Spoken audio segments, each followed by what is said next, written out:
Okay, we're back in the set again. I've reset my camera. We have the house lights back on just until we get our lights all set. Let's start talking about positioning of lights and making them work. I'm going to let the lighting do all the work this time. I'm not going to be universally changing anything on my camera. I want my camera at the f-stop it's at. I prefer its depth of field that it's doing. I prefer the gain that it's on, which is 0 dB. The only manipulation I'm going to be doing is with each light that I use. And I'm going to use properties and attributes and move them around and change them until I really like my lighting.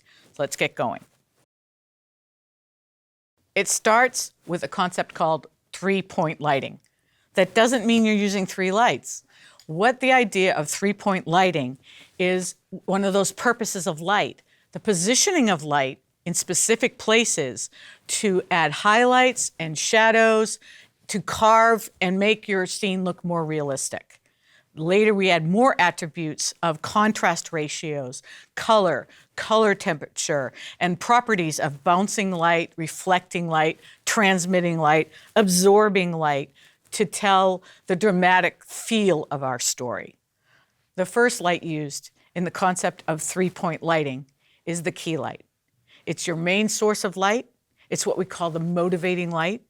It's also the primary light, all 3 at the same time. It could be the sun. You want your scene to feel like it's in the sunlight, so you would have your main source of light be the sun or feel like it's the sun. You don't have to necessarily see that light in the set. Your audience just has to acknowledge it and understand it logically that there's some sort of main light in your scene. It could be light that seems to be coming through a window. It could be an office light. It could be an overhead light. It could be a light in the scene. That's called a practical light. It could be a candle light. It could be a flashlight, as long as it's the main source of light. It can come from a lot of different directions, and it could be a hard light, very crisp with hard shadows, or it could be a diffused light that wraps around. So let's light this scene with three-point lighting. We're going to start with the key light. We're going to be using a 650 open-faced RE light as our main source of light. I want this to feel like it's a light coming from another room that Mark's in. He's in his living room, he's reading by a light, and it's nighttime. This is a specular light. The quality of this light that it gives off is specular to start with.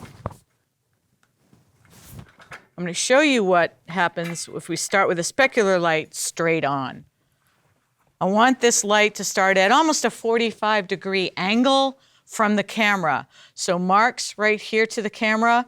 I have this light pointed somewhere between his cheekbone and his ear. This is a classic 45 key position. It's also called key left because it's hitting the talent's left side of the face. It may be camera right, but it's key left. I'm going to practice putting my gloves on. Mark, the light's going to get very bright. Striking. Here we go. All right. So I'm hitting Mark.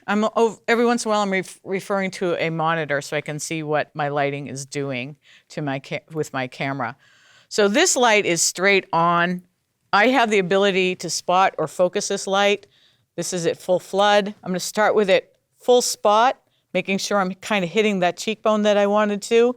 And I'm going to flood it out because it was a little bit bright for what I wanted. That was too bright. And remember, I'm not going to change the settings on my camera.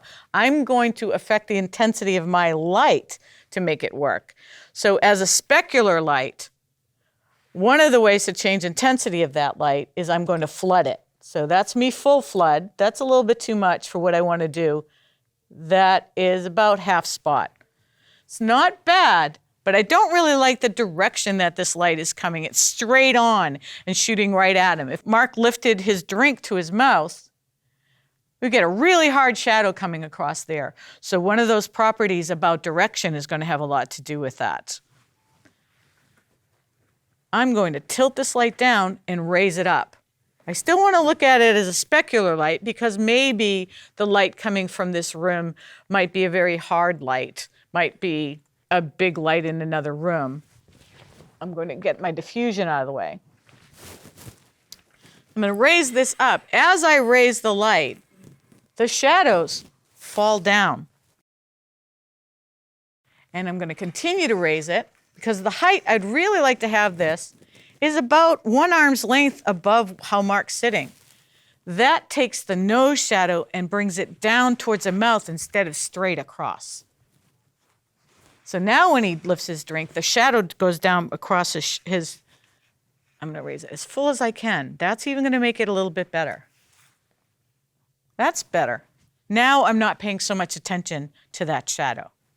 So I think I have it in the right position that I like, but now I want to see what the camera's really seeing because I still had my overhead work lights on. We're going to turn those off now. We'll take a look. Okay, so here's my key off. It's dark. Here's my key on. And pretty happy with that positioning. The reason I'm not coming straight on with this light is because I want to use the architecture of Mark's features to make him more three-dimensional. So I'm putting light on one side of his face to create the shadow of his nose on the other, and therefore it really makes him look a little bit more interesting rather than straight flat on. Now we could stop right there, but we have shadow created by my key light. His right side of his face is in shadow. Our next light is called the fill light. Its job is to fill in any shadows created by the key light, to deal with those shadows if we wanted to. We may decide later on when we do styles of lighting that we like a hard shadow on the fill side, or maybe even no fill. That's still a fill decision. Intensity of the fill is what drives and makes the mood of your movie. I want this to be a little bit more happy. We're not doing a dark horror film. I want him to feel like he's at home, but he's very comfortable.